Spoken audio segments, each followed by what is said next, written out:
Salut, c'est Ben et Camille de la chaîne Booking Game. On se retrouve pour la première partie de notre review manga suite à notre manga haul. C'est ça, on va commencer tout de suite par Kuma Kuma Bear de chez Mehan. Alors je pense qu'on peut dire qu'on a adoré. On a aimé. Oh non, on a adoré. C'est une fille, on est sur un isekai. Pour une fois en fait c'est une héroïne dans un isekai. En règle générale, quoique peut-être dans moi quand je me réincarne un slime, on peut compter ça comme non, c'est un garçon. Techniquement, c'est la première fois en tout cas que je lis dans un isekai avec comme héroïne. Et en plus non sexualisé, ce qui est déjà pas mal pour une fois. Oh, après on peut être, je sais pas. Il y en a qui aiment peut-être les patounes de nounours et le petit popotin rebondi, la petite queue qui dépasse, faut voir, mais... Ouais, ils sont alors ça viendra dire dans un autre manga qu'on va faire en review, mais sinon c'est rigolo, l'héroïne est sympa, ça reste classique pour un isekai dans le sens où elle va forcément avoir des quêtes à faire, des petits machins, mais... Ce qui est pas mal aussi, c'est que pour le coup, elle a évidemment quand on se retrouve dans un isekai, on a un super pouvoir qui fait qu'on est ultra badass machin, et elle en fait c'est son espèce de pyjama, elle a un pyjama son noir. Kirigumi voilà, vert. Kigurumi, je sais jamais comment le dire. Qui du coup noir lui donne en fait beaucoup de puissance et blanc lui donne une grande défense et du coup elle va jouer là-dessus et... Elle va juste retourner sa combinaison. C'est ça, ce qu'on appelle retourner sa veste. Puis on a même en fait son histoire quand elle est, je vais dire humaine, mais non, quand elle est dans sa vie IRL, on va dire ça comme ça. Et c'est pas mal, du coup elle reparle beaucoup de sa vie d'avant se retrouver dedans. On va pas vous dire justement comment elle se retrouve dedans parce que c'est quand même un passage assez intéressant, le moment où justement elle découvre cet univers et comment elle réagit et comment elle accepte en fait l'univers. Mais pour ma part, j'avais pas regardé sur internet ni rien, je suis pas tout ça et du coup je prends au coup de cœur quand on erre dans les rayons, etc. des libraires, et du coup je me suis dit, bon, ça a l'air pas mal. C'est pas mal, vraiment c'est pas mal, c'est... En tout cas pour l'instant, c'est cool. Un petit peu moins bien que le début de I'm a Spider So What, mais étant donné que maintenant I'm a Spider So What c'est vraiment, on dirait un épisode de Pokémon, il se passe un truc, il va se passer ça, et ensuite à la fin, est-ce qu'elle va mourir ou pas? Donc là pour l'instant c'est sympathique, c'est un petit peu moins bien que le premier tome de I'm a Spider So What, mais ça reste prometteur. Moi je sais pas ce que vous en pensez pour ceux qui ont déjà lu Kuma Kuma Bear, mais en tout cas personnellement je trouve que c'est pas mal, même c'est une très bonne entrée dans l'univers des isekai. Je pense que j'aurais commencé par ça, ça aurait été très bien, comme So I'm Spider So What, ça aurait été vraiment bien aussi. Passons à Beastars. Commence pour toi. Okay. Ouais. Du coup Beastars, donc pour ceux qui savent, qui nous suivent depuis longtemps, j'adore. Benjamin avait apprécié. J'ai apprécié les premiers, j'ai lu peut-être les 6 premiers comme on dit à chaque fois, mais c'est vrai que j'ai pas le temps de lire les livres, les mangas, les machins. Donc voilà, donc là c'est vraiment la suite de ce qu'il y a eu juste avant, ça on va dire un petit peu le début d'un nouvel arc. On retrouve du coup des éléments qui étaient mis avant, par exemple le fait que Louis avait été dans le gang des lions, là justement il y a une suite, il va se passer pas mal de choses par rapport à ça. Les activités du coup de l'hybride melon ont aussi un sens avec tout ça, en fait c'est impossible de ne pas spoiler l'histoire arrivé au tome 17 hein.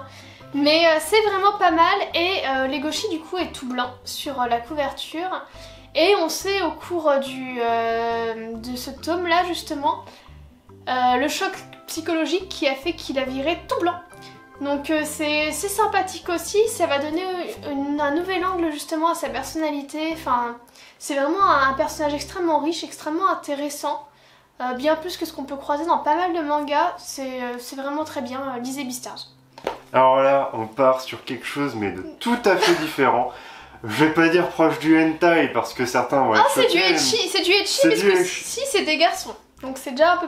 mais moi ça m'a fait rire, quand je l'ai vu en magasin, je me suis dit moi, je l'ai montré à Camille. Et moi j'ai dit on prend. Allez, pourquoi pas, parce qu'en règle générale je prends des trucs, elle m'a fait ouais non mais j'ai vu ça, non il y a l'animé, du coup bon je tiens pas. Alors j'ai vu aucune pub là-dessus sur Pilo Pilo Beer, c'est drôle. C'est un côté, ouais peut-être pervers, ecchi. On va dire, en fait, c'est un gars, il adore les peluches, genre il est vraiment fanat des peluches, il aime bien attraper les peluches dans les UFO catchers. Et un jour, il y a des gars qui veulent le taper parce que comme il aime les peluches, c'est un c'est honteux. C'est ça, alors que pas du tout. Et du coup, il se réfugie dans un petit endroit un peu caché de la zone de jeu, de la borne d'arcade, des UFO catchers et tout. Et d'un UFO-catcher sort un bonhomme tout nu avec des oreilles de petit nounours en peluche. Beaucoup plus vieux que lui, bien sûr, sinon ce n'est pas drôle. Oh, peut-être pas plus que ça, mais... Oh si, quand même, tu vois, il fait cette taille-là, le gars, enfin, grosso modo, et l'autre, il a une taille adulte, un corps d'adulte. Du coup, je me suis dit, oh là, où ça nous emmène, tout ça.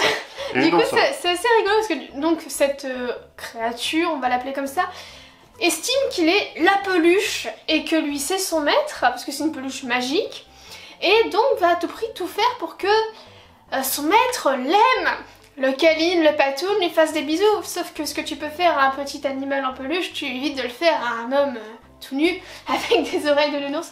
Du coup, l'autre va le harceler justement. Le héros va se retrouver à devoir le cacher. Les voisins vont voir des hommes nus bizarres dans sa chambre. Enfin, c'est assez drôle.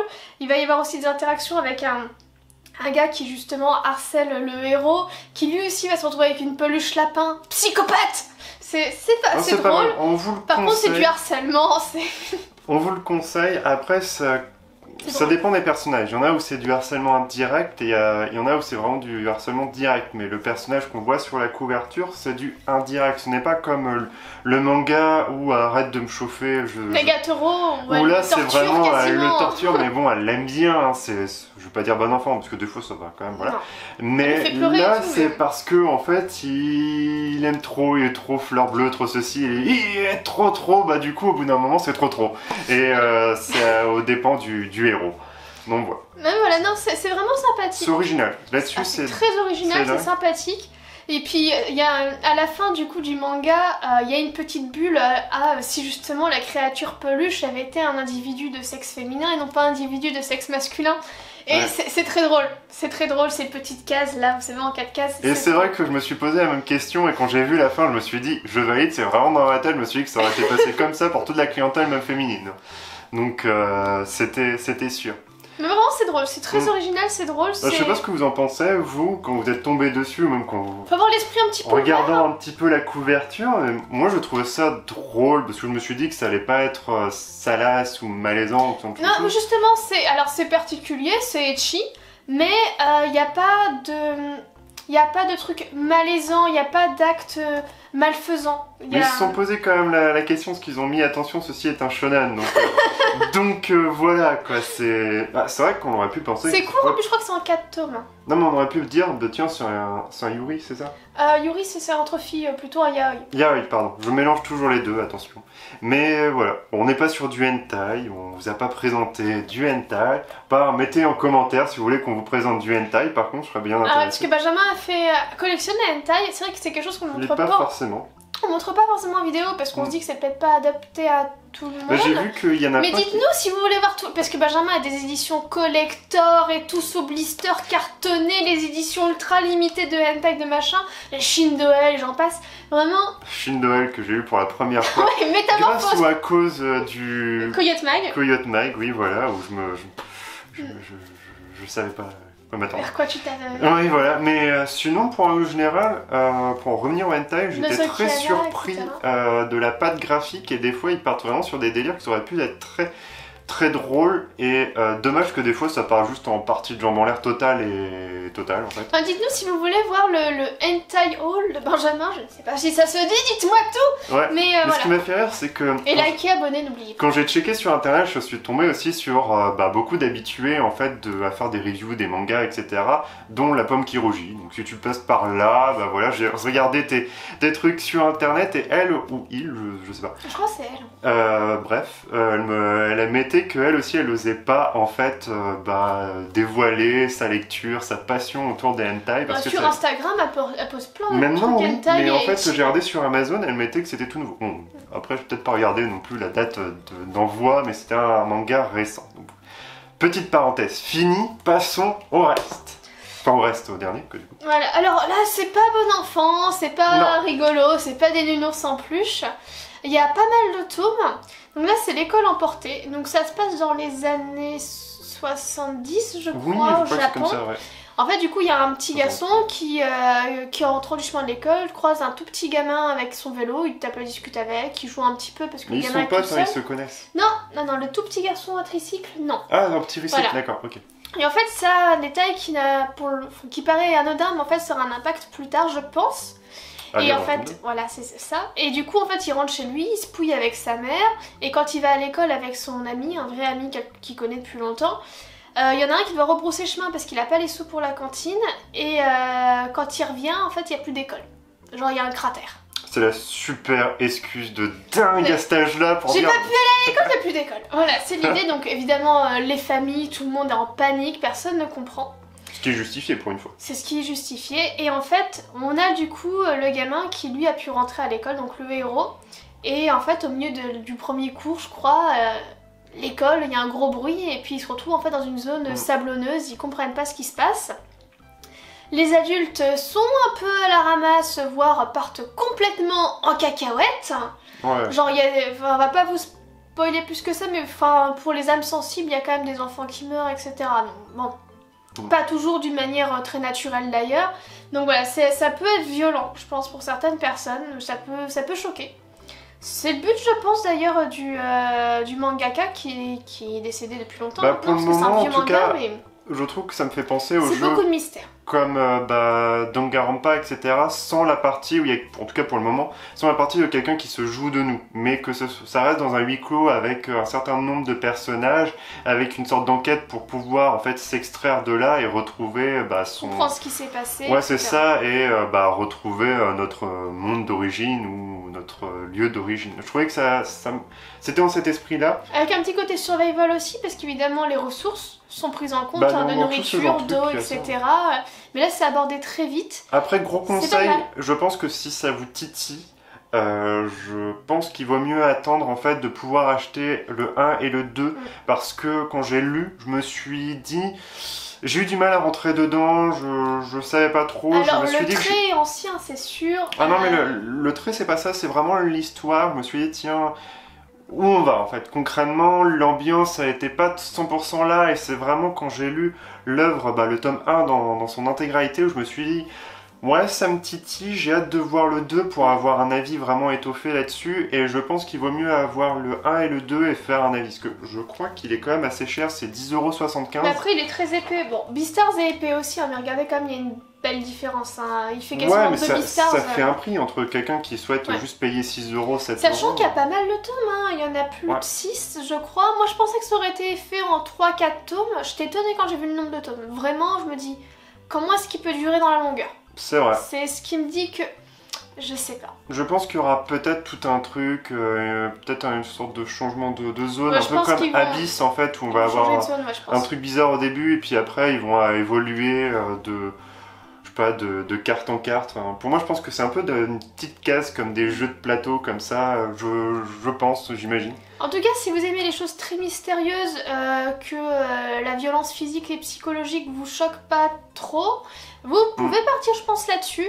C'est quand même particulier, mais le mystère qui entoure est intéressant pour l'instant à suivre. Vraiment, on se pose plein de questions. Et pour ceux qui auraient déjà lu cette œuvre-là dans son intégralité, parce que c'est une réédition, comme on l'a déjà dit, je sais pas ce que vous en pensez, en fait, et comment ça évolue après par la suite. Est-ce que vous conseillez vraiment de continuer cette œuvre, ou est-ce que effectivement il vaut mieux attendre le 1 et le 2 pour voir, et après ça pète, au tome 2 où on comprend un peu plus, on est vraiment dedans, etc.